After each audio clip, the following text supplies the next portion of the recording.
हर हर महादेव। दोस्तों, आज मैं आपको काशी ले चलती हूँ आपको मैं। और मैं कोई भी पिक्स अपनी ना वो नहीं करना चाहती, इसलिए मैं आप लोगों से शेयर कर देती हूँ। तो ये काशी का स्टेशन है, हम लोग पहुँच गए थे और बहुत कन्फ्यूजन हो रहा था क्योंकि बोलते हैं कहाँ काशी में भी 2-3 जगह उतरा जाता है।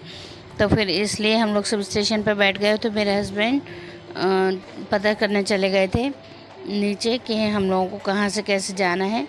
तो फिर ये स्टेशन प्लेटफॉर्म इतना अच्छा बना था कि हम वहाँ पे मैंने मेरे बेटे को बोला, मुझे शूट कर अच्छा लग रहा था वहाँ से एकदम सूटकेस लेके जाना, और ऐसे जैसे मैं अकेली जा रही हूँ। मैंने कहा देखो ऐसा ऐसा फील हो रहा था। और मैं मतलब वो उस टाइप की फीलिंग बता नहीं सकती हूँ काशी पहुँच के जो मुझे हो रही थी। और ये पीछे मंदिर दिख रहा था, तो हम लोगों ने यहाँ से पिक्चर शूट किया। मैंने चल मैं तेरी पिक्चर निकाल देती हूँ। फिर हम लोग यहाँ मतलब अपना टाइम पास ही कर रहे थे जब तक मेरे हस्बैंड ने आ रहे थे। स्टेशन तो बहुत बहुत सुंदर बना था। काशी का स्टेशन मैं आपको बता नहीं सकती। ये तो जो जो आंखें देखती हैं ना वो ऐसे नहीं दिखता। और ये मम्मी एस्केलेटर पर चढ़ने के लिए डरती हैं, लेकिन मेरे हस्बैंड ने उन्हें हाथ पकड़ के चढ़ा ही लिया था। और मैं चाह रही थी कि कोई आगे से शूट करे, उनका मतलब फेस देखना था मेरे को, उनके फेस एक्सप्रेशन कैसे हैं। फिर भी मैंने पीछे से वीडियो बनाया क्योंकि मैं पीछे थी। और मेरे ससुर जी यहाँ हंस रहे थे उनका कि हाँ आज तू चढ़ी गई है, आज योगेश ने तुमको चढ़ा ही दिया। योगेश मेरे हस्बैंड का नाम है। और वो ऐसे करके बोल रहे थे। अमन उनको बता रहा था दादी यहाँ पैर रखो तो आप जल्दी से आ जाओगे। फिर ऐसे करके चलो, ये भी एक अच्छा था। और हम लोग आते आते इतना थक गए थे कि होटल में जो रूम बुक किया था किसी की जाने की हिम्मत नहीं हो रही थी। फिर मेरे हस्बैंड जाके बाहर से पार्सल ले आए। हम लोगों ने रूम में बैठ के ही खाना खाया और खाने का टेस्ट भी बहुत अच्छा था। वहाँ मंदिर के पास में ही रूम मिल गया था, ये बहुत अच्छी बात थी।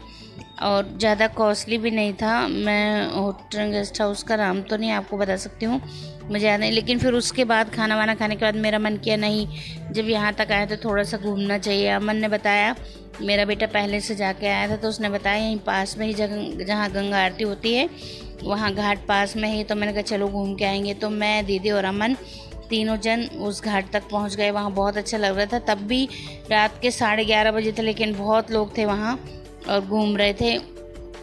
बहुत सारे लोग तो वहीं घाट के पास ही सोए हुए थे और अच्छा लग रहा था। आने का मन नहीं कर रहा था, लेकिन मेरे पापा जी मतलब ससुर जी का बार बार फ़ोन आ रहा था। उनको लग रहा था हम 3 लोग ही गए हैं और अनजान शहर है। लेकिन मैंने उनको बोला पापा टेंशन ना लो, अमन घूम के गया है, कोई बात नहीं, दिक्कत नहीं होगी। तो फिर तो भी हम लोगों को वहाँ जाते जाते 12 बज गए थे क्योंकि रास्ते में बहुत सारी दुकानें लगी हुई थी और बहुत अच्छा सामान मिल रहा था। फिर हम लोगों ने काशी के कोतवाल भाव भैरवनाथ के सबसे पहले दर्शन किए। और जो यहाँ जो ऊपर सीलिंग पे बनाया हुआ था ना, इसमें किस चीज़ की पत्तियाँ लगी थी मुझे नहीं पता, लेकिन उसकी स्मेल इतनी अच्छी थी, इतनी अच्छी थी, मतलब जिसे कहते हैं ना किसी परफ्यूम को भी फेल कर देने वाली स्मेल। और बहुत अच्छा लग रहा था ऊपर देखने से। यहाँ रास्ते में ये दुकानें लगी हुई, तो गली गली में कहते हैं ना काशी की गलियाँ, तो सच में गलियाँ गलियाँ चलते चलते कहाँ से कहाँ पहुँच जाते हैं समझ में नहीं आता। और नया आदमी तो घूम ही जाए मतलब बस। लेकिन यही है किसी भी गली में से घुसेंगे मेन रोड पे निकले, ये शॉप लगी हुई थी रास्ते में। यहाँ एक बहुत सुंदर जो गुम्बद के ऊपर कलश लगाते हैं वो बहुत सुंदर लगा था, लेकिन मैं ले नहीं पाई। अब हम लोग जा रहे हैं सुबह गंगा आरती के लिए। दूरसंचार को मैं आपको दर्शन नहीं करा पाई काशी विश्वनाथ के, क्योंकि वहाँ मोबाइल अलाउड नहीं था और हम लोगों ने जमा कर दिए, तो बाहर का भी पिक्चर्स नहीं ले पाई मैं। अब हम लोग 4 बजे ही निकल गए थे गंगा आरती के लिए। और वहाँ जाने के बाद अच्छा वो हम लोग जल्दी निकल गए थे, तो हम लोग सामने ही बैठ गए थे। वो वीडियो है नहीं इसमें, मैं बताऊँगी। फिर मैंने वहाँ फूलों की सेवा भी दी। और जब गंगा आरती शुरू हुई है ना, अब मैं वॉइस नहीं लूँगी, अब आप सुनिए, क्योंकि एक स्वर्ग जैसी फीलिंग थी वहाँ। और बहुत सुंदर, मतलब ऐसा लगता काशी जाना सार्थक हो जाता है। एक तो बाबा विश्वनाथ के दर्शन करके क्या ही फीलिंग होती है, फिर उसके बाद में गंगा आरती सुपर। कभी भी अगर आप लोग जाएँ ना तो गंगा आरती ज़रूर करने जाएँ। और 4-4:30 बजे गंगा घाट पे पहुँच जाएंगे ना तो आप बहुत अच्छे से करीब से देख पाएंगे पास में जाके।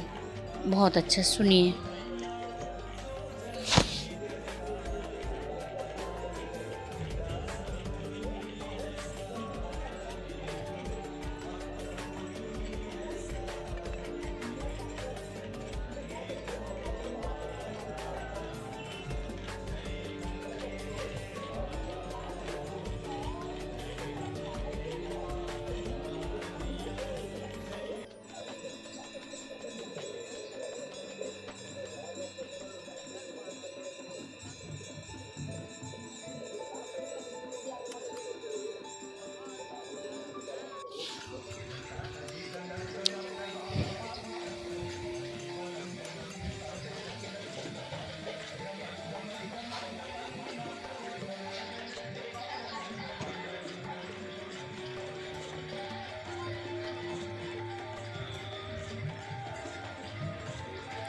4:30 से 10 बजे तक का टाइम कब निकल गया था पता ही नहीं चला था।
साढ़े 9 बजे तक हम लोगों ने देखा, जब लास्ट गंगा आरती चल रही थी तब हम लोग वहाँ से निकल लिए, क्योंकि मम्मी पापा साथ में थे। तो मेरी दीदी बोली भीड़ बहुत हो जाएगी, मेरी मम्मी को बहुत। हम लोग निकल गए थे वहाँ से। फिर हम लोगों को रास्ते में खाना खाना था, इसलिए हम लोग पैदल ही जा रहे थे और रास्ते में बहुत दुकानें भी लगी हुई थी, तो हम लोग को पता भी नहीं चल रहा था चलना, और भीड़ फिर भी धीरे धीरे बढ़ी गई थी। हाँ, फिर ये लोग है ना कहीं भी जाते तो इन लोगों को दाल चावल ही लेना रहता है, लेकिन मैंने दाल चावल नहीं लिया था, मैंने छोले भटूरे ऑर्डर किए थे, इसलिए मेरा पहले ऑर्डर आ गया था। और अमन ने किया था नूडल्स ऑर्डर, तो उसका भी लेट आया। सबसे पहले मेरा ऑर्डर आया था, तो मैं बोली थी सबको इसमें से ले लो सभी। फिर इन लोगों का आ गया, तो बस इसके बाद हम लोग रूम पर चले गए थे। सुबह हम लोगों को वापस निकलना था, तो ज़्यादा हम लोगों ने घूमा नहीं था। फिर उसके बाद मणिकर्णिका घाट गए थे, उसकी पिक्चर में लास्ट उसमें शेयर करूँगी आप लोगों से। तब तक के लिए मिलते हैं नेक्स्ट में। हर हर महादेव। स्वस्थ रहिए, मस्त रहिए, हंसते रहिए, मुस्कुराते रहिए। Bye bye.